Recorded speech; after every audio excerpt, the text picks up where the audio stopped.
So we have to inquire whether it is possible to observe the content of our consciousness, to observe the world and my consciousness without a single prejudice. Right? Is that possible? Don't say it is not possible. How am I to get rid of prejudice? Just ask the question. See whether when you have a prejudice, you can observe clearly. Right? You cannot, obviously. Right? If I have a certain conclusion, certain set of beliefs,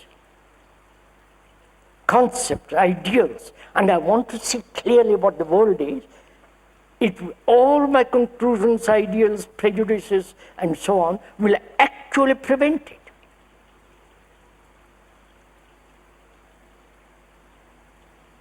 It's not how to get rid of my prejudices, but to see clearly, intelligently, that any form of prejudice,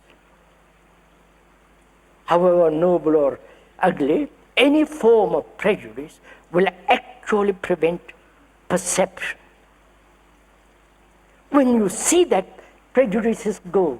Because what is important is not the prejudice, but their demand to see clearly. Right? I wonder from meeting. If I want to be a good surgeon, I can't become a good surgeon with all my ideals and prejudices about surgeons. I have to actually do it. So can you see that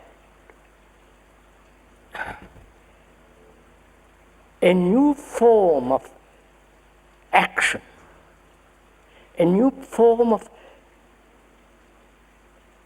non-accumulative knowledge is only possible, and therefore break the pattern,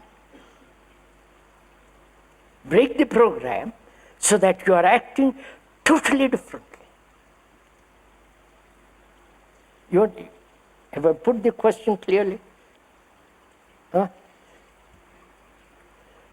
Gosh, I'm struggling so much to put it clearly. No, I'm not struggling, sorry. Is this clear? That is, the way we have lived for the million years has been the repetition of the same process of acquiring knowledge and acting upon that knowledge, which is limited. And that limitation creates problems, and the brain has become accustomed to solving the problems which knowledge has created. So it's caught in that pattern. And any form of learning is to add more to it. And we are saying that pattern will never, under any circumstances, will solve our human problems. It's so obvious, because we have not solved them up to now. There must be a different, totally different movement, which is the non-accumulative perception action. And to have the non-accumulative perception is to have no prejudice.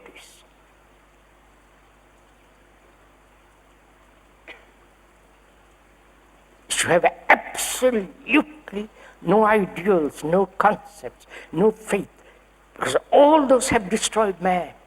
They have not solved the problems. You understand now? Are you doing it now? Otherwise, no point in just listening to the nonsense. Unless you do it, it has no meaning. You grow old and die. You may attend these conferences year after year, and nice to meet each other, but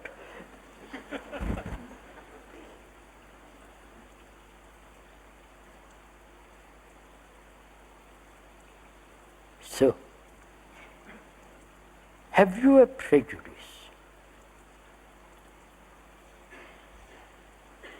Have you a prejudice which has something common with ideals?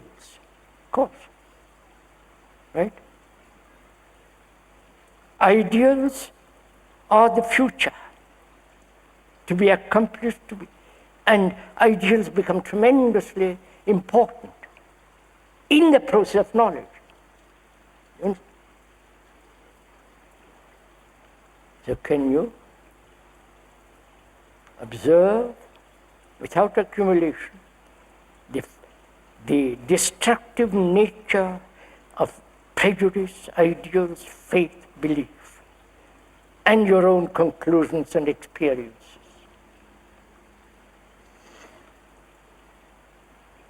Can you do this?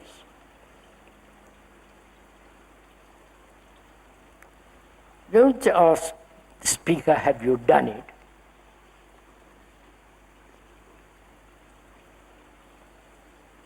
Otherwise the speaker wouldn't be here.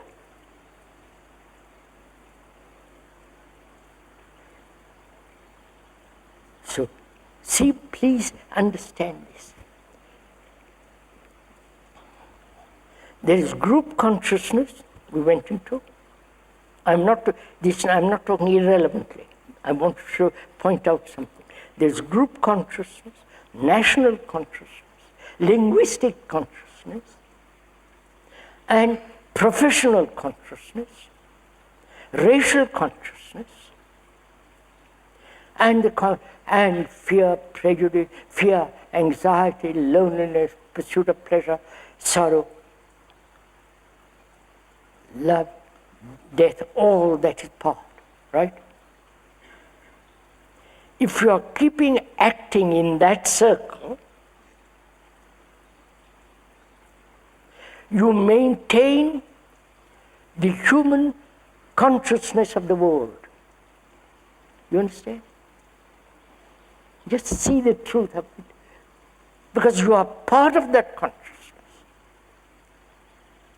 And if you sustain it by saying I'm an individual, my prejudices are important, my ideals are essential, you follow? My guru is the better guru than the other guru, and so on, so on, so on. You are repeating the same thing over and over again.